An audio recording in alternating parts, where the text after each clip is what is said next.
So this is a quick guide to how you might finish off your masks. I asked you to create a mask or several masks if you want to, and to use one of the Vistaprint templates. Now they're not very sophisticated, and to be honest with you, when I downloaded them I did think it was a smart file. I actually think they might have made an error, and I think they also planned to have a smart file, but it isn't. So a smart file would mean that you would just slip in your artwork and it would go in the correct place.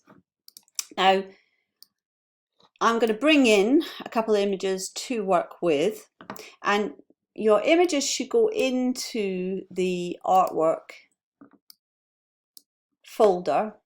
The guides, you could lock the guides for the moment, but eventually the guides are to be switched off. That's the instruction from Vistaprint. So you remove the guides once you've finished. But you do have this problem. We have this problem of the area. We've got a safe margin area here. The green is a safe margin area for your design work. And then there will be some folding on the mask. And the blue is the cut area. So that you still want to have something on that because you will be able to see it as it's folded under the mask. But not anything that's really, really important. The red is your bleed area, and so you should stretch your design right out to the design area, even if it's just a colour, because when they're cutting, they're not always fantastically accurate, so you need to be on top of that. So let's say I wanted to use this, the baby face again. Now, obviously, she's not going to fit incredibly neatly in. I would need to really start again to get it perfect, but I can get her eyes and her mouth and so on in that center area. So that would be a quite nice design, I think. I'm also going to bring through this design that I was working on earlier, and I'm going to pick it up.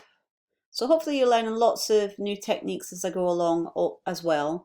All I did was I grabbed my selection tool. So I'll just go back, grab the move tool up here, and I pick it up, and then I target the file I want to put it in, and then I need to come down and drop it in. So I've got this one in. So just as I've got two alternatives.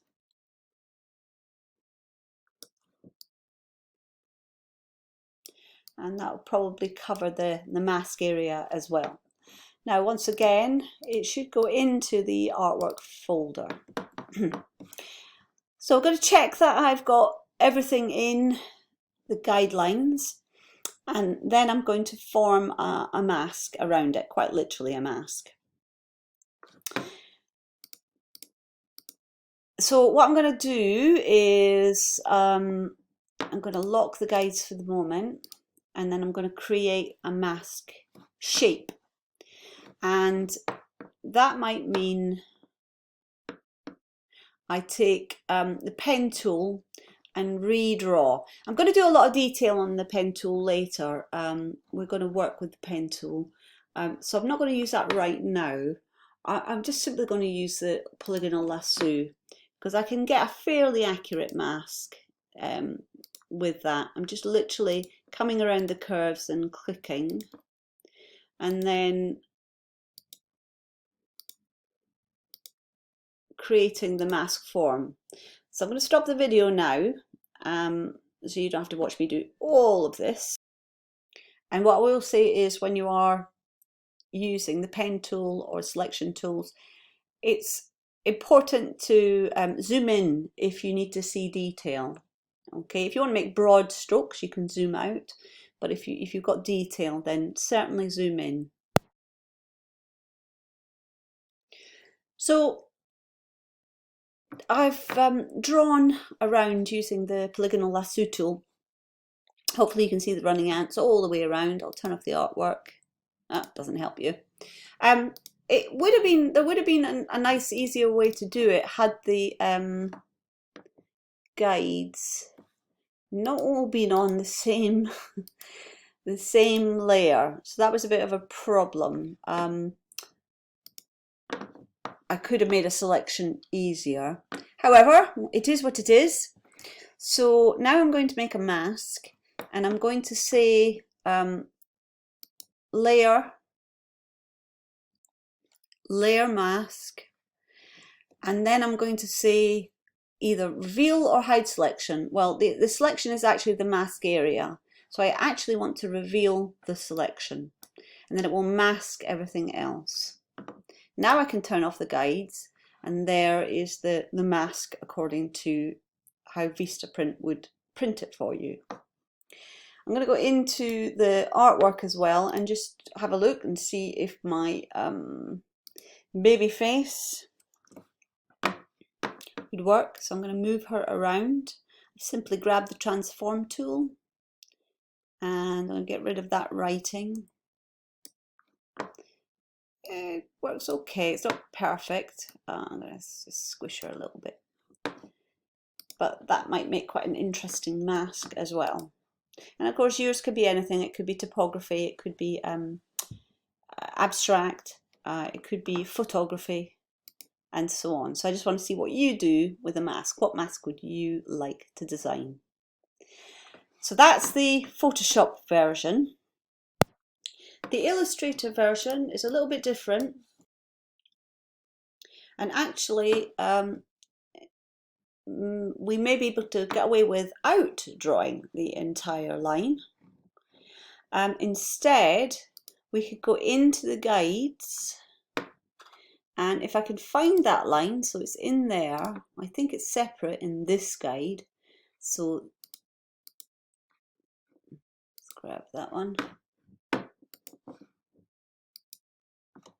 So there is the red line. That's really, really useful. I can pick that up. Probably the easiest way to do it is to copy it, and then I'm going to lock the guides and go into the artwork, and I'm going to paste in place. So if I turn off the guides now, you're going to see we've got the artwork bleed line. So now what I can do is I can bring in that the artwork I want to work with. In this case, I'm going to bring in this Photoshop document. I'm going to decide how big I need it. So we want it to cover the entire mask. And then it also needs to be underneath the path that we're using. So this is a clipping, this is going to be for the clipping mask, and it's going to exclude anything beyond the area of the clipping mask. It has to be on top, so your artwork should be underneath. And then what you need to do is either select everything, so you know you can select like that, or remember that little trick I showed you, just grab both of them, and then you could say to it, object, clipping mask, make. We'll go over this again, so don't worry if you don't pick up and learn this straight away. If you haven't used clipping masks before, it's something we'll do again and again and again throughout the course. If you have, then you should be able to understand it and produce a mask using a clipping mask. So here's mine.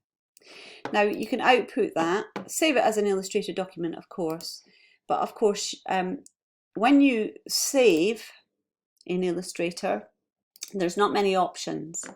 I suggest you save it to a PDF. If you did want a JPEG, you have to use the export route, and then you can say export as a JPEG. Okay, and make sure you know where you're putting it.